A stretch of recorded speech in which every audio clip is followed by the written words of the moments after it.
This is Andi Purewal for ID Boxing. I'm joined by trainer Peter Fury here in London. Peter, firstly, how are you? Good, not too bad. Glad to hear it. Now, of course, it's finally come back around. Savannah Clarissa Shields takes place on Saturday night. Peter, talk to me about the process of keeping Savannah focused on the task at hand and dealing with kind of not putting on too much weight after the fight initially falling through for matters out of everybody's hands, obviously with the Queen's passing, and then going back into camp mode. Just talking about that process and how you found it, Peter. Yeah, it was no problem for us. She had a week off. She come back in the gym, started training, building up and then down again, easing off. So just taking over really. She's already fit. Everything's there. Mentally, she's in a good place, and she was ready back then, and she's ready now. You know, it's just another date. But main thing is she's ready and she's 100%. Peter, that bad blood between the pair of them, it hasn't dwindled in the slightest since the fight was previously postponed. Has it surprised you at just how much bite and needle there is in this fight? I think it's good. Look, there is always needle in a fight, but you know, I think once it's done, after, I don't think there'll be a problem. I think everybody will be happy. It's about how you're going to approach this fight, how you want Savannah to approach it, and what she needs to do to be successful, Peter. Oh, you'll see on the night. You know, I'm not. It is what it is, but I'm very happy with preparations. It's gone extremely well, and we're in for a very good fight here. If Savannah's successful, Peter, where does she go beyond this in terms of how huge this can be for her career financially, more so than anything? Yeah, listen, she comes through this. She's a superstar, you know, so that's what we're looking to do, and I'm sure she's highly capable of doing it. She's super confident as well. I know you don't want to give too much away from your game plan, but when you look at Claressa Shields, what in particular about her impresses you the most? Impresses me or not? Yeah, it does impress you. Does impress me. Yeah, she's quick and good boxing skills, slips and slides well. You know, fast hands, good feints. You know, she's where she is for a reason. I could never be critical of somebody like her, but because of what she's achieved. You know, she's left everybody else by a mile. But like it's like I was saying last time, you know, she's so far ahead, and Savannah, you know, the opposition are just not on that level. It's like all the rest of domestic level against two world level operators. That's what we're dealing with. That comment in particular, going back to that, is something which kind of rubbed up Claressa the wrong way, shall we say. I'm sure you've seen a few comments over social media there. What have been your thoughts on how Claressa's taken that, and taken your thoughts on how there's maybe a lack of talent at the same level as Savannah and Claressa? I listened to that and I laughed to myself. I've actually answered it. I said, and it is what it is. You know, she answered her own question. She's levels above. That's what I mean. Look, I've got fighters, you know, a lot of fighters in my gym. I don't disrespect any fighter that gets in the ring. That's stupid. If I disrespected any boxers, I wouldn't be in the job, would I? What I'm saying is, this is elite level boxing, and all the fighters that I've seen are not on that elite level. So now she's got somebody of her own caliber. That's why it's a great fight. So, you know, maybe trying to put a spin on it like, you know, I'm being ignorant to women boxers. That's not the case. Basically, there's levels in this game, which she said herself. And that's what I agree with, ultimately. It's about levels. And these two are on the same level. That's why this fight's so exciting. I can't wait for it. And, yeah, it's going to be a good fight. Peter, away from this fight, let's get your thoughts on a couple of other topics in the boxing world. Of course, one of the biggest topics came back last week. We saw Conor Ben test positive with a previous VADA test. I just want to get your thoughts. When you heard that news, what went through your mind? Look, it's not good for boxing, you know, but, you know, we move on. Boxing is like a roller coaster, you know.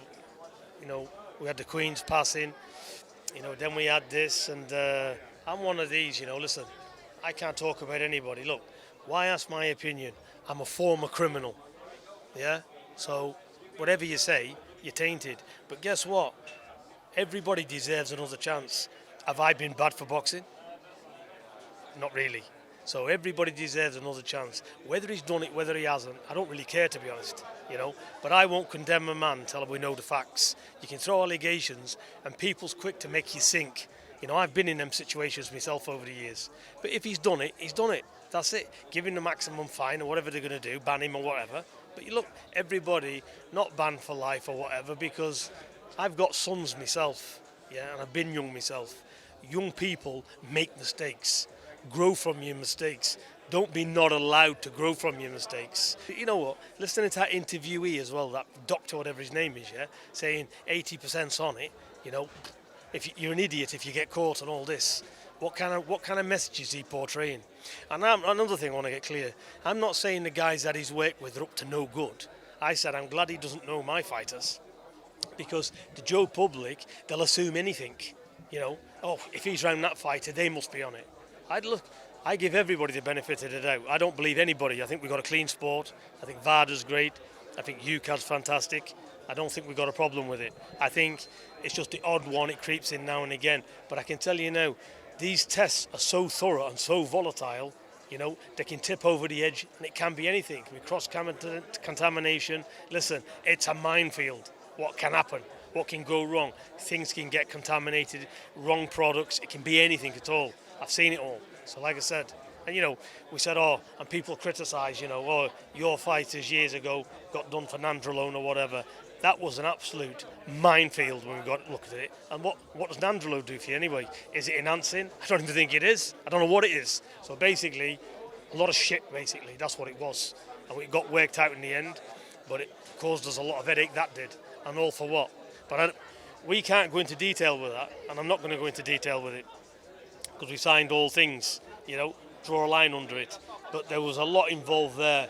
But people's quick to say, he's done this, he's done that, they've done this, they've done that. You don't know the facts, you know. So, you know, we don't know the facts. For all you know, how is people going to look if Ben comes up with a solid excuse? Albeit, what I've read, it don't sound good. You know, I don't know. But let's see. Let's give people the benefit of the doubt. But really, banned for life, this and that, you know. Listen, life's about learning. Look, when you go home at night, yeah, right, everybody sins, don't they? We're all sinners in one way or another, yeah?